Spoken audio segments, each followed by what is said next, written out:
My name is Megan Ramos, and some of my closest friends call me Meg.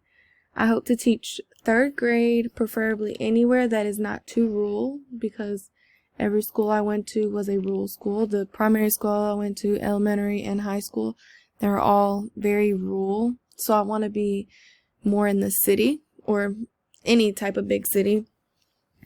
So I chose my title Raising Her because I wanted to talk about raising my daughter.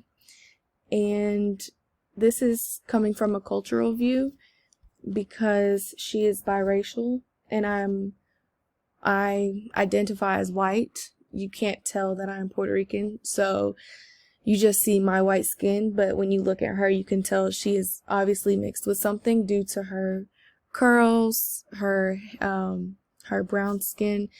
So it's very different for me to raise her, me being a woman with privilege and her not.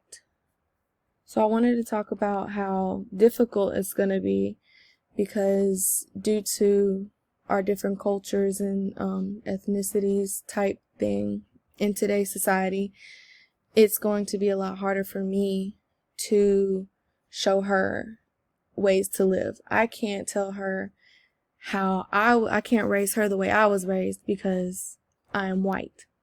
She is half white, but at the same time, she doesn't identify as white. When you look at her, you can automatically assume that she has black in her.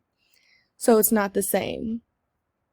But it is going to be more difficult for me, say if I was to have just a white daughter and I can raise her the same exact way I was. I can't raise my child now the same exact way I was raised because she doesn't have that built-in privilege already.